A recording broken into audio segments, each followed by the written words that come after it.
सभी को नमस्कार। दीपावली के पावन पर्व की सभी को हार्दिक शुभकामनाएं।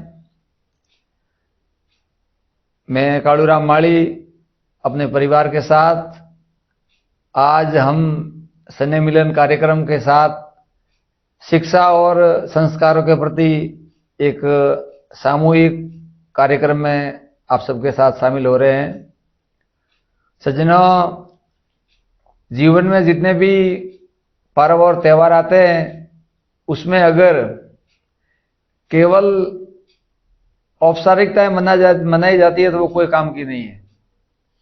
सबसे पहले ये त्यौहार वास्तविकता के कारण बने थे और समय के साथ इस त्योहारों को बरकरार रखने के लिए मनुष्य के दिल में ये बात पहुंचाने के लिए इसके ऊपर प्रथा, धारणा और आस्थाएं लागू की, क्योंकि मनुष्य वास्तविकता को समझना नहीं चाहता है। लेकिन वह धीरे धीरे आज एक एंजॉय के रूप में बदल गया है। अगर हम इस त्योहारों की वास्तविकता को अगर पहचाने तो हमारे जीवन के लिए बहुत ही महत्वपूर्ण है, क्योंकि ये जो दीपावली का त्यौहार है ये त्यौहार अधर्म पर धर्म की विजय का त्यौहार है। रावण का वध अधर्मी होने के कारण मर्यादा पुरुषोत्तम भगवान श्री राम ने किया था, लेकिन आज प्रत्येक मनुष्य के दिल में रावण बैठ गया है और इस त्योहारों को मनाते जा रहे हैं, उससे कोई फायदा नहीं होगा। दूसरी बात, जब हम त्यौहार मनाते हैं तब पूरा परिवार एक साथ मिल बैठकर भोजन करते हैं, वार्तालाप करते हैं, लेकिन हम अपने परिवार की वास्तविकता के प्रति, शिक्षा के प्रति, संस्कारों के प्रति कोई बात नहीं करते हैं तो उस त्यौहार का कोई औचित्य नहीं होता है। मैं मेरे जीवन की वास्तविकता सबसे पहले बताना चाहता हूं कि मेरे पिताजी निमाराम जी अनपढ़ होते हुए भी मुझे 1994 में 10वीं पास करवाई थी और उस समय मैं गांव का प्रथम स्टूडेंट था जो 10वीं पास हुआ था। गांव में शिक्षा की बहुत ज्यादा कमी है। अभी वर्तमान परिस्थितियों में भी सब जगह से देखे तो हमारे गांव में व्यवसाय बहुत अच्छा चल रहा है बाहर प्रदेश में, लेकिन शिक्षा आज भी जीरो के बराबर है। हमारे परिवार में हम तीनों बच्चों को शिक्षा के क्षेत्र में निरंतर पढ़ाई करने का प्रयास जारी रख रहे हैं।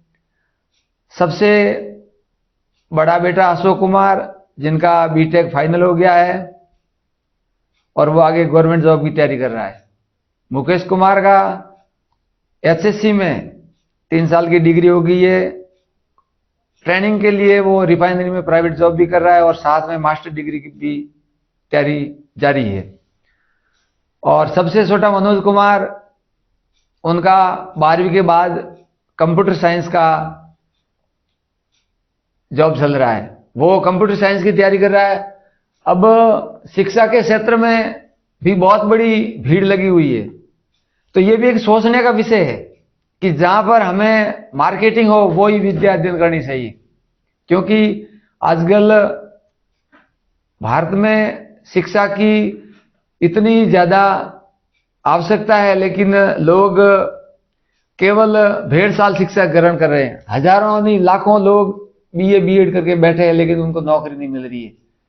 विज्ञान का जमाना है, कंप्यूटर का जमाना है, टेक्नोलॉजी का जमाना है, लेकिन वहां तक लोग अनुभव नहीं है, इसके कारण पढ़ नहीं पाते हैं। अभी मैं सबसे पहले सबसे बड़े बेटे अशोक कुमार से पूछना चाहता हूं कि आपने जो बीटेक की है उससे आपके जीवन में क्या कुछ सरकारी नौकरी, प्राइवेट जॉब के बारे में क्या कुछ हो सकता है, ये कैसा मार्केटिंग है इनका, उसके बारे में और अपने जीवन की वास्तविकता के बारे में बताने का प्रयास करें। देखने वाले सभी को राम राम।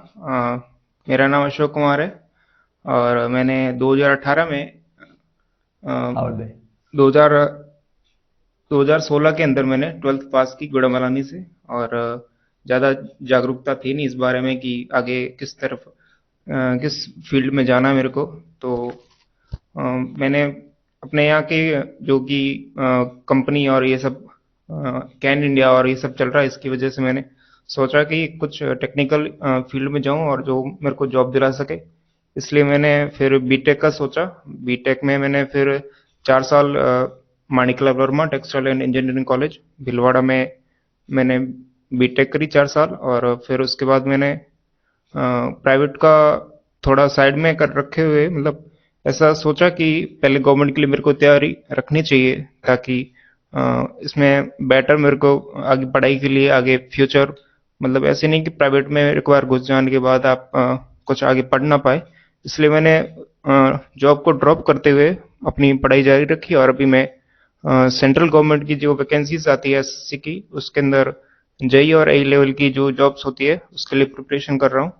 और अभी मेरा प्रीलिम्स हुआ है और कुछ रिजल्ट्स 1-2 दिन में आने वाला है। और उसका रिजल्ट आने के बाद मेरा मेंस होगा और उसमें जो भी रिजल्ट रहेगा उसके बाद देखा जाएगा। अगर नहीं आता है तो उसके लिए मैं और बेटर कोशिश करूंगा।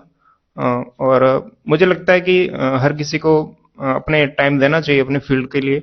अगर आप 12वीं तक पढ़ाई करते हैं तो आप 18 साल की एज तक होते हैं लगभग, लेकिन उसके बाद भी आपको कम से कम 5 या 7 साल आपको इस कॉम्पिटिटिव फील्ड के अंदर आपको बहुत ज़्यादा 6 से 7 साल टाइम देना ही पड़ता है, तब जाके आप इतनी कॉम्पिटिटिव एग्जाम्स होती है, इतनी भीड़ भाड़ है, इतने बच्चे हैं जो मतलब फॉर्म भरते हैं और एग्जाम देते हैं, तो उसमें आपको उस रेस में से आगे निकलना है तो उसके लिए आपको मेहनत करनी पड़ती है। 6 से 7 साल, मिनिमम 5 साल तो लगते ही हैं, 6 से 7 साल तक लग सकते हैं। उसके लिए आपको ट्राई करना है। और ऐसे नहीं कि आप ट्राई कर रहे हैं 4 साल 5 साल, तैयारी हो गई आपकी, ग्रेजुएशन हो गई, आप सोच रहे हैं कि ग्रेजुएशन के बाद 1 साल ट्राई कर लूँ और होता तो ठीक है, नहीं तो मैं अपना फील्ड ही चेंज कर लूँ या प्राइवेट जॉब कर लूँ या कुछ और।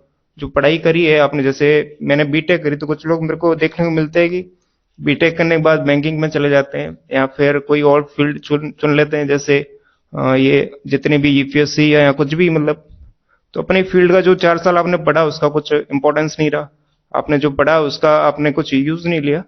तो जो आप पढ़ रहे हैं, जो भी फील्ड में आप मतलब 4 साल आपने अपना बेस्ट दिया है, तो उसको आगे करने की कोशिश करें। और अगर आपको नहीं लगता है कि मेरा इसमें ठीक है 4 साल मैंने दे दिए लेकिन नहीं हो पा रहा है, तो आप चेंज कर सकते हैं, लेकिन कम से कम 5 से 7 साल आपको देने चाहिए, तो आपको फ्यूचर में अच्छा एक अपॉर्चुनिटी जो मिलती है लाइफ में वो आपको मिलेगी। और कोशिश करते रहना है, तभी जाके। अब लोग तो कुछ कहेंगे लेकिन आपको अपने फैमिली की ओर से जो सपोर्ट मिल रहा है, मेरी फैमिली बहुत मुझे सपोर्ट करती है, इसलिए गांव वाले क्या कहते हैं या कोई और कोई कुछ कहता है नहीं कहता उससे फर्क नहीं पड़ता। आपको ट्राई करना है, 3 साल 4 साल लगेंगे, हार नहीं माननी है, अपनी पढ़ाई जारी रखनी है। अभी और आपने जो पेपर दिया वो किस विषय में दिया था? अभी मेरा एसएससी का जेई का लेवल का एग्जाम था। प्री का? प्री का वो पेपर कैसा हुआ? पेपर अच्छा हुआ, उसमें कट ऑफ से पिछली बार जितना कट ऑफ था उससे अच्छा आ रहा है। तो और मेरा जो टेक्निकल जो मेरा बेस्ट पोर्शन है उसमें मेरा 150 में से 117 मार्क्स कुछ आ रहा है। और नॉन टेक का कुछ इस बार थोड़ा डिफिकल्ट लेवल का था, तो उसमें थोड़े नंबर कम आए, लेकिन उसकी वजह से मतलब नॉन टेक का पोर्शन ऐसा होता है कि उसमें ज्यादातर कम ही मतलब उसका मार्क्स ले आ पाते हैं बच्चे, तो उसकी वजह से ही कट ऑफ इस बार कम जाने के चांस है। तो इस बार चांसेस है कि मेरा प्रीलिम्स में हो जाएगा। पुरानी मेरिट के हिसाब से? हाँ, पुरानी मेरिट के हिसाब से इस बार और भी शायद कम हो जा सकता है, इसलिए आपका प्री में प्री में चांसेस है मेरे 70 80 30 80 20% का जो रिजल्ट रेशियो है वो हो सकता है कि मेरा 80% हो जाए।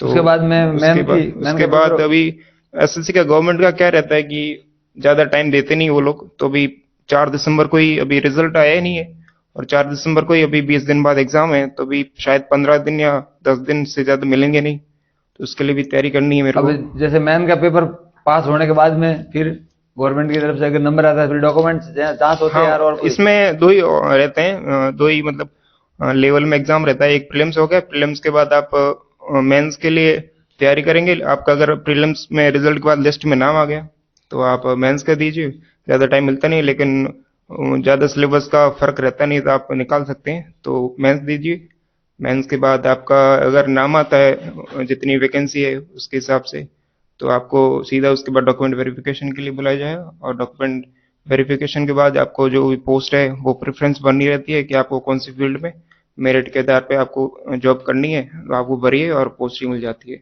तो बहुत इतना बहुत सा प्रोसेस धन्यवाद है। रहता है। अभी आपको मैं एक और सवाल कर रहा हूँ कि जैसे वर्तमान में एजुकेशन का जो सिस्टम है, उसमें बच्चों को पढ़ने के लिए धैर्य की कितनी आवश्यकता रहती है? हाँ, धैर्य, पेशेंस तो बहुत जरूरी है। आप क्योंकि इतना फील्ड, मतलब पढ़ाई के लिए कितना कॉम्पिटिटिव हो गया है कि आपको कम से कम 2 साल तो मिनिमम आपको चाहिए ही चाहिए। आप 3 साल भी लग सकते हैं, 4 साल भी लग सकते हैं, लेकिन 2 साल तो आपको चाहिए चाहिए, आपको देने ही पड़ेंगे।